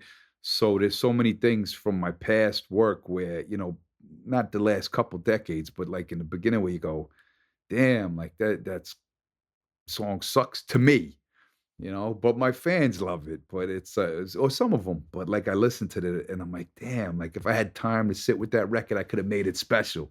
So right now, there was a place in my musical career where you could hear a quality difference, and that's what makes me happy. Where like I know, like, yo, when I listen back, I'm listening to the good things in it. Like, damn, like yeah, we yeah, really went there. Like we sat there, and you yeah. hear all the cool sounds, all the cool arrangements, all the cool, audio things we did, or vocal things we did for choruses, and the way we had this set up and build up to make the this come in harder for the show. I see all the hard work we put into so many of the records now when I hear it. And when they come on, it's sometimes like, damn, that one's hard to top, all right. You did a good job on that. Where a lot of the old stuff I listen to, I'm like, ah man, that could have been so much better, you know? So Yeah. You didn't have the experience or the time or the money to really. the time and the money, nah. If I did have a lot of musical experience through my young years. Like I really the first 10 Mm, years I did have a lot and I knew things I wanted to do that I knew I just mhm. didn't have time to do. So I think, you know, if I had the time and money and able to sit down in the late 90s, the early 90s I had time. Like every record label sucks and some of those records I like the way they sound. Uh but you know, I think, as a whole, you know, where whole projects sound perfect, to me at least, you know, where I feel good about the project. I'm not saying it's perfect to the rest of the world, but where when I put it on, I'm like, wow, everything fucking works really good for my ears. You know, I'm happy with this. You know, so yeah. One of the things, so like you're one of my, I'm from Minnesota, you know what I'm saying? And I know Atmosphere got offers from labels and things like that, but them being the leaders of our movement, they took those meetings. I never did. So I never have had I've never been courted by a label. I've never had any of that. I came in always going directly to fans and knowing that those were the people. But the people that I know that started out messing with the industry, people like you and Evidence that were like in very traditional hip hop spaces where there was a record label that was writing the check. When they switched over from the record label writing the check to the people writing the check directly, like now the people, how much I respond and relate to the people, that's what's rewarding me now. And those people respond more when you show them your heart or show them your vulnerable side. So it's one of the observations that I had that I wanted to ask you. Like, do you think another part of it in terms of your writing was like, man, if I cry on a record, someone's gonna tattoo it on themselves. You know what I'm saying? It's different than like if I hit if I spit the hardest rhyme, I might get a quotable in the source. Nah. I never think like that. I kind of just make the Mm, songs to make myself feel like I did myself right, you know? Like, I'm mm, weird, like, mm. I'm always thinking about death, and it's like, when I'm dead, will I be happy that this exists? You know, so I never think like, "Well, if I do this, fans will respond," like, I never do that. I'm kinda like, because also you think, like, fans turn on you sometimes, fans do this, fans don't Mhm, respond to mhm. something that you love. That's right. Like, you can make a song that you Yeah, love and the fans won't respond, so I think if you're yeah. digging through looking for fans to respond, maybe it backfires or maybe it does no, that's not true either. There's a lot of people who know how to play the knobs of their fans, you know, and play their fans the way they want them to. Nah, you know what's funny about Atmosphere? Another story is the same thing. It's like what I was talking about before, how like I didn't know who you guys were or know your movements or know the music properly until later, you know? And Mhm. was Atmosphere. I do I'm not sure if I ever said this in an interview, but I've definitely maybe I told him Slug, but I heard their names from beautiful girls. Like, that's how I That's knew right. who they was, and it'd be like a Yeah, everybody, yeah, yeah. hot-ass college girl, like, "You don't know who Slug from Atmosphere is?" And I'd be like, "F that guy, who the fuck is that from Slug? I don't know what the a Slug from Atmosphere is," you know, I'm talking about 25 years ago, you know, maybe even Yeah, longer. I don't yeah, know what yeah. the and I'm crusted 98, five dibs, 99. you know, and I'm like, "What the fuck is that? Right. Slug from Atmosphere," and be the hottest bitches, "Slug from Atmosphere." So I'm sleeping on these dudes, like, I don't know, I guess that's girl music or something, you know? So, you know, so it took me years, and then I listened to some stuff. I said, I don't know. It's kind of, and this is before I knew how to be vulnerable myself, as you said. To how when did you? So they were doing all that vulnerable shit before anybody. Not before anybody, but before a large percentage. And I'm like, what's it like? What's it? Emo rap? Is that what it? I don't know what it is. So I didn't pay attention. And then and then Slug, when I met him, he was such a nice guy, and then we just connected as, "Oh, nice guy, I like him, cool guy." So I listened to the music. I said, yeah. So I started understanding the music a little more now, you know? And then when I seen him rock a show, I was like, yo, it don't get any more hip hop than that. It doesn't get any more hip hop than that. Like, That's right. so, Yeah. you could put your blinders on for everything and just never see it, you know? Mhm. Uh, but when you open up, you get to see you get to see great artists and greatness. So, and then I have just this high level of respect for the guy now, for the group, seeing them rock a crowd. And one of the shows I seen Slug was it was at a college in Canada, and I tell this story often when I'm with him, but where I had a show in Canada the same night, and I'm the underground legend, and all these guys say I'm the legend, and nobody was at my fucking show. The whole college was, it was like, in fact, Atmosphere had outsold Lauryn Hill, Ice Cube, and it was another huge name. They had outsold every rapper that ever went there. It was the biggest rap show that had showed up at that college in Canada at that time. And I was like, "Oh my god, Jesus." So, yeah, they had impressed me. Yeah, it's crazy, man. It's crazy how many underground things are, a lot of times what we're always told being underground or being independent is like, well, that's not what people want. You're not doing giving people, but so many times the numbers just tell a very, very different story. Yeah, well, I'll tell you my first, like, eye opener was I did a show with Raekwon and G-Rap, and now was this in the '90s or 2000s? I don't remember when it was, but it was pretty early, it was definitely 20 it was probably 20 years ago, so Raekwon, Wu-Tang was still a big deal. I mean, still is, but what I mean, but 20 years ago, even closer to their prime, and, G-Rap, the legendary icon, and we did a show. It was about 650 people. It was Raekwon, Kool Rap, and me. 650 people, alright. And then like a week later, they put me on some bill with Aesop Rock in Colorado. So it was Aesop Rock and me, right, opening for Aesop. I think it was like 1,200 people. And I was like, yo, Raekwon, Cool Rap, and me did half the numbers of this guy. That was like, how the is that possible? ASAP, like, so that was the beginning of opening up my eyes and learning that no, that New York, what Raekwon, Cool Rap, that's not, there's other going on that nothing about. And Aesop Rock Mhm. was one of the eye openers for me, like 12, maybe the numbers are wrong, maybe 1,000, but I know it was close to whatever the F it was double, close to double whatever the hell Raekwon, Cool Rap, R.A. did. So, yeah. One of the things that's it's strange though. It's a tough nut for us to crack, even for Atmosphere. Is Europe. Like Europe has not embraced us. Like, Europe is really big on like there's a traditional, like, DJ Premier is the Rosetta Stone as he should be. You know what I'm saying? Europe. So like you being in Berlin, you came out one time when I was in Berlin and nobody was at my show.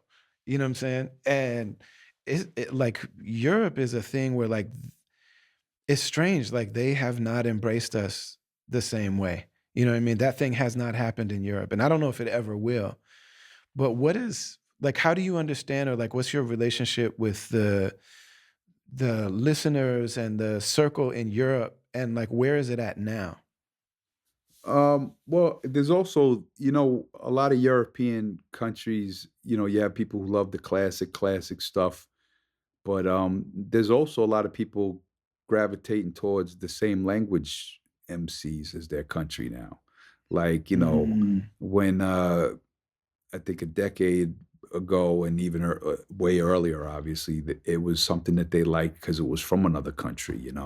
If you brought New mhm, York MCs to France, it was like the biggest event, or brought, so and so to a European country or not just European, South American country, here, there, wherever.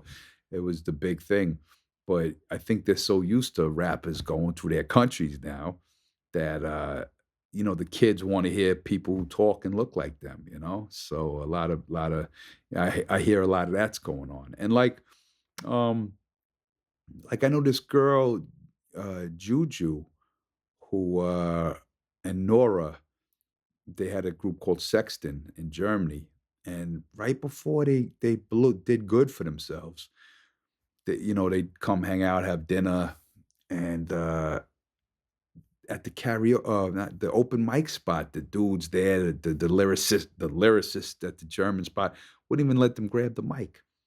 And then, they put out some videos, and now the one girl is playing the Mercedes-Benz Arena, packing the Mercedes-Benz Arena, all German spoken, lyricists. And also, Kool Savas and Sammy Deluxe and who's the other guy? Sido.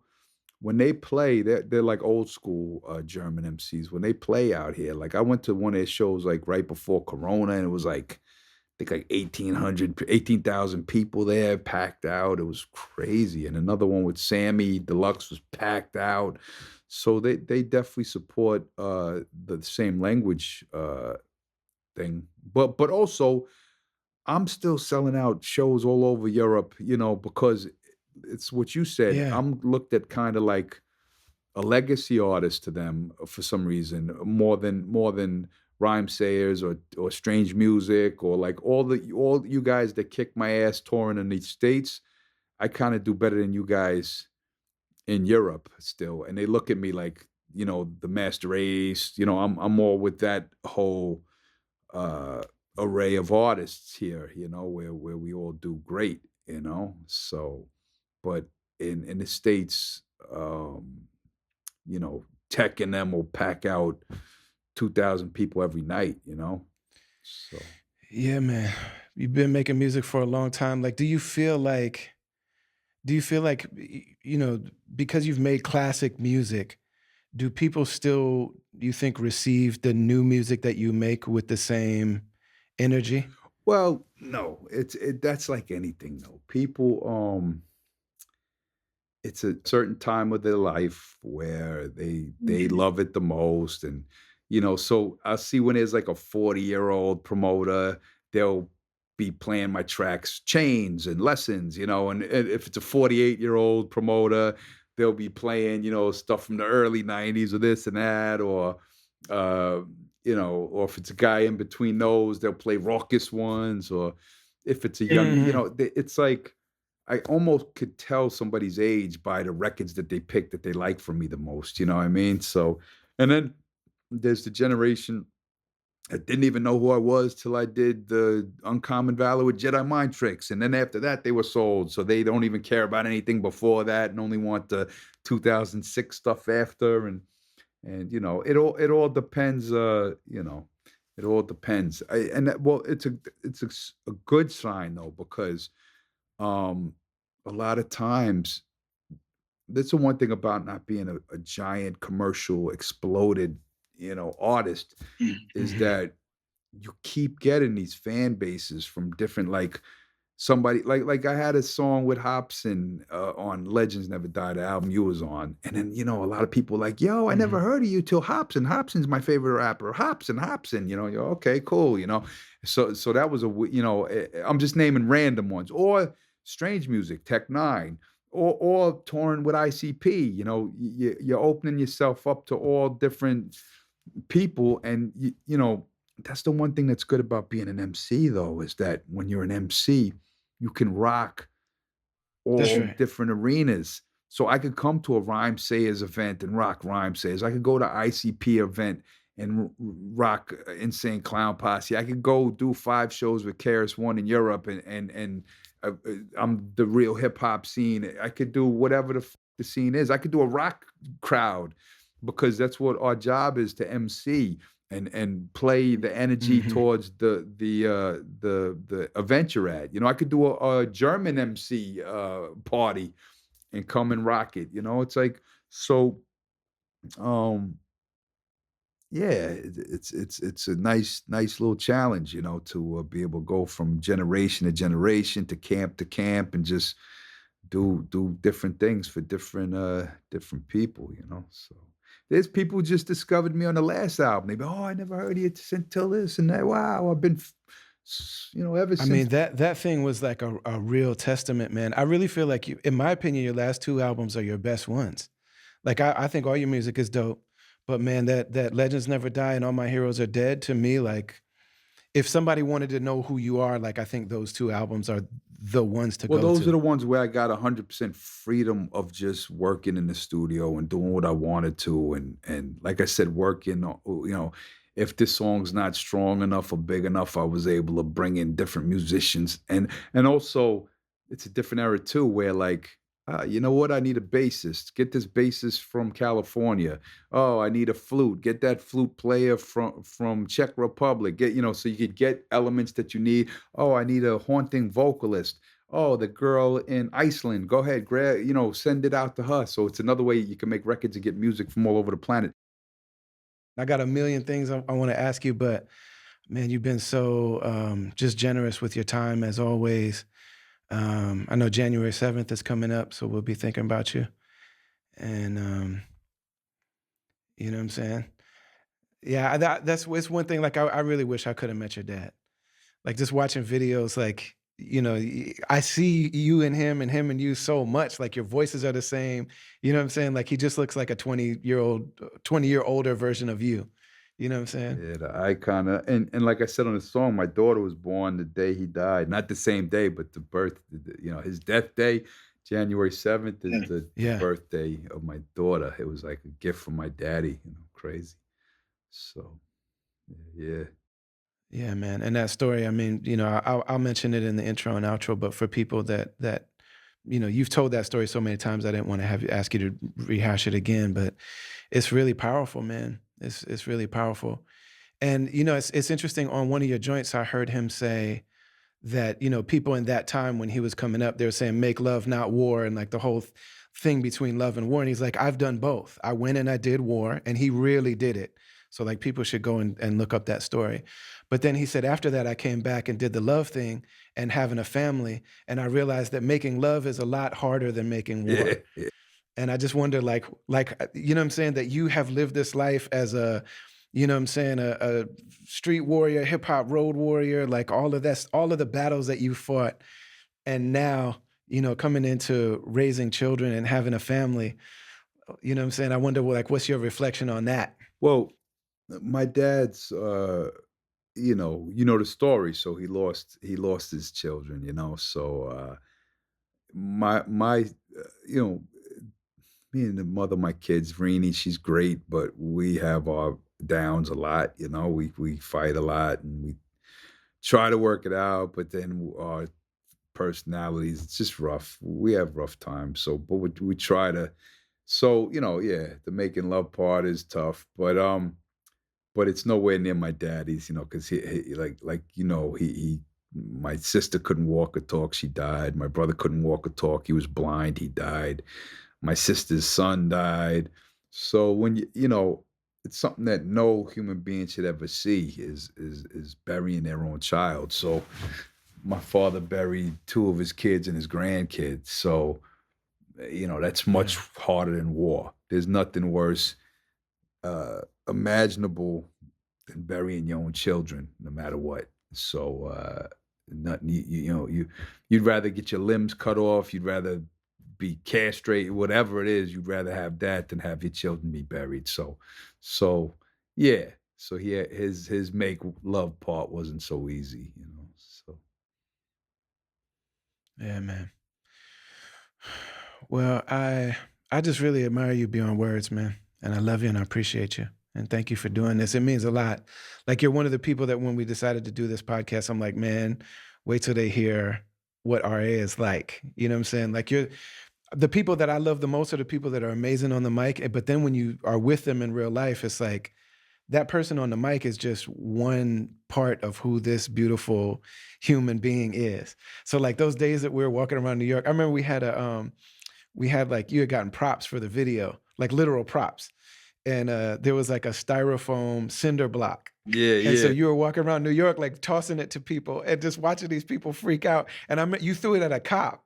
And the cop was like, what the Like you could tell he got mad for a second, but then you were laughing, and I was like, "Yo, this could go bad."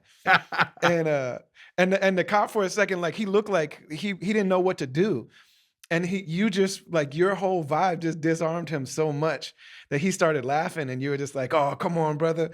That was amazing. And then we hung out in Brooklyn, and you were trying to get Hasidic Jews to say hello to us. Like, man, it was just that was so much fun, man. Like that was a good time. And then the way that the song and the video and all that The came video out. did good too, man, and Ace, looks great, you look great, and the video did really good. A lot of people watched it. It was before it was when YouTube still kinda had the videos in the algorithms where it just kinda let whatever fly, fly. It really went. It really did good, that one, for, we didn't spend much. We had one cinematographer and one location, and we lit it beautifully, and we did good with it, man. Yeah, and I mean, you really like your eye and understanding of film like really comes through in those moments, man. I can't wait until I know there's going to be a moment where you'll have the opportunity to really, direct some sort of feature, man. I can't wait. I know that's going to be crazy. Well, I just finished the script that I'm planning on making, but the problem is a lot of my ideas start off commercial, like, wow, this is kind of like a sellable commercial idea, And then Mm. when I start writing it, when it when I play it too straight, it bores me, and I don't want to write it. So I always ruin these really, sellable. Like, damn, if I write this straight, I could sell this to a studio probably. But when I'm writing it, I want to make it. So I start adding all these ridiculously unneeded, left field places for it to go. And so I just Uh, finished one that really is left field. Like, I don't even know. And I'm just finishing up. I want to send it to my guy and get his input and see what he says about it, because I didn't read it for nobody yet, but I'm kind of really excited about it. And I'm thinking after I do my next tour, I might go finance it myself and do it. That'd be So dope, man. I'm saying like, I'm not a film person. I'm partially blind, so like, that's just not a medium that really speaks to me. But I know when I see something that's dope, you know what I mean? And when I was with you and saw you working on that and saw just like, man, it literally was such a shoestring budget. There was only like one or two people there. And but it had the feeling of being in the studio with someone making music that really knows what they're doing and knows how to get the best out of whatever the situation is, whatever is happening. I think there was I think you just happened to go upstairs one time. We were taking a break, and you like, "Yo, there's this whole thing, and the roof is ill. Like, we got to shoot on the roof." And so we ended up going on the roof and did some things that were not in the plan, and it just had the feeling of being in the studio with somebody who really has a gift for it. And so I think I can't wait to see what that looks like, man. oh, yo, on the flip side, I know you don't like to give yourself no props. If it's cool, we mention it. Brother Ali gave a amazing verse. Spit an amazing verse for Afro's album. That shit was incredible. I loved it. Loved it. Yeah, man, I'm sorry to have to make you wait for that. Like I was on tour and all this stuff, and I finally got back to Istanbul, and I sat in this chair with this mic, and I was like, I'm writing and recording this thing right now. So, yeah, man, it's dope that I love seeing you mentoring artists too. Like taking them on the road and giving them opportunities, producing their records. It's really dope, man. It's one of the real true signs of somebody who was raised well is that they pay it forward and they care for others and help others develop. All right, love you, man. Peace, peace. All right, bro.